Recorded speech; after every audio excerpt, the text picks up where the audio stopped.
akala ko nung una, ayan, may darating na email, sagutin mo. Pero actually, meron palang isang program na ano, nagpapile ng mga email.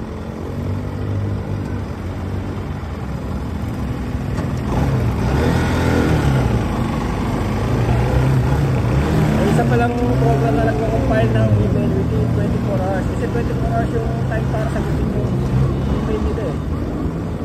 Yun, compile yun, included.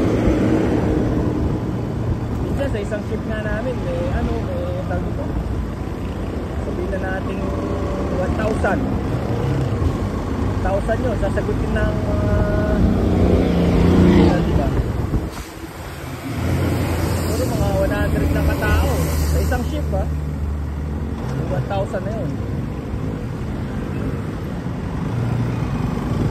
Tutusin kaya naman dahil iba nakaka 40 na shift ha, 8 hours 40 ba, 50. Pero usually nasa ano lang 6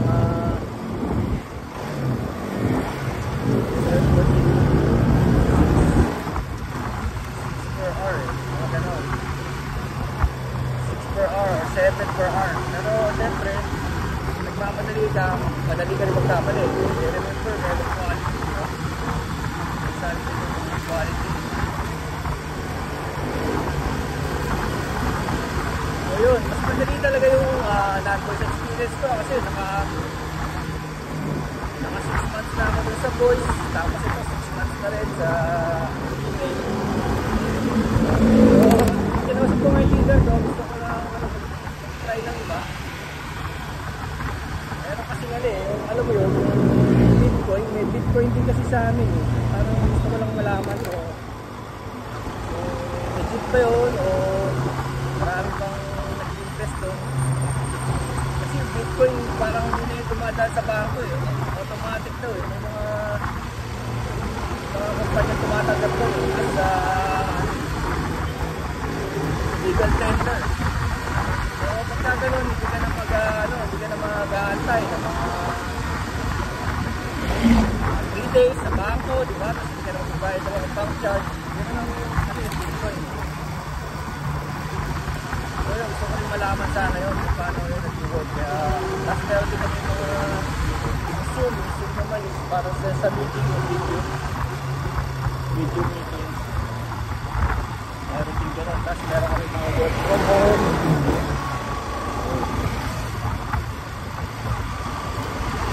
Biglang ako mag-try ng mga bagong bagay.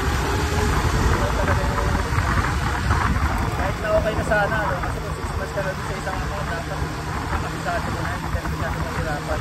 Bakit mo naman? Ito kasi doon, pati yung mga kasama namin dati, wala na.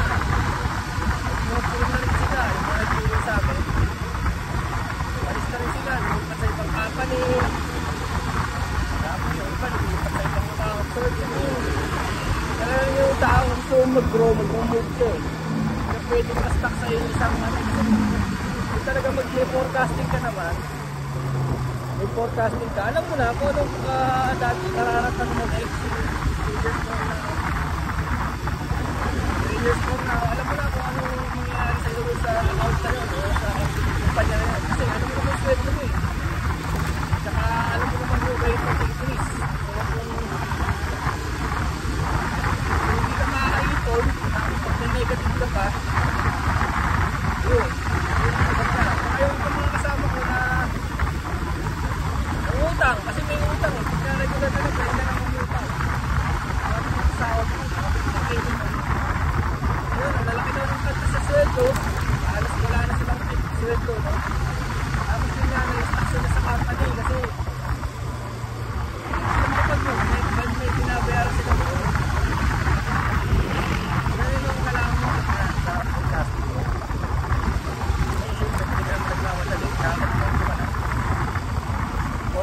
kasi kung mga single din yan, single na mga 20 years old, siguro pwede na sa kanila yung sweldo na gano'n. Kasi basic yung I mean entry level yung sweldo eh. Pero trading opportunity, malaki magbayad. Maraming BPO, mas mataas magbayad. Sisimula kasi itong BPO sa 15. Sipin mo, 15. Sipin mo na lang. 15K ang pinakamababa. So, minsan may 14 pa nga. So, sahod yun ay sa isang buwan. Sa inflation na yun. So, pagka around that area, binayaran ka lang mas mataas yun. So, yun. Sabi natin 19, ganyan. Pero actually, may nagbabayad ng 29, 30, 40. Depende sa account sa mataas ang rates din mo yan eh.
Kahit na ito ay tungkol sa travel may frustration pa rin.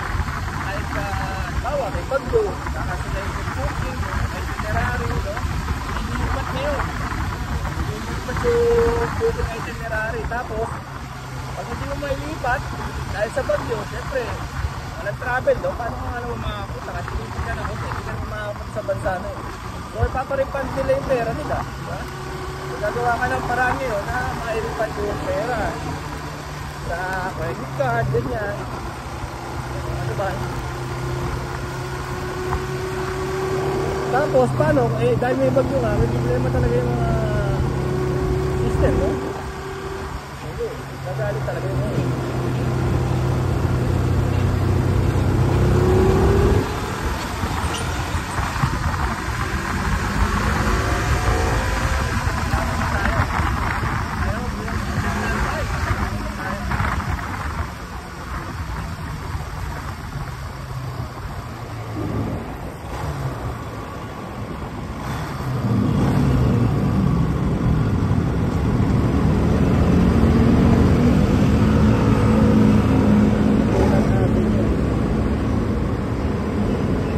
Kasi gawa yung bagyong dito pero hindi na-apektuhan yung Metro Manila, nandun na sa Cebu.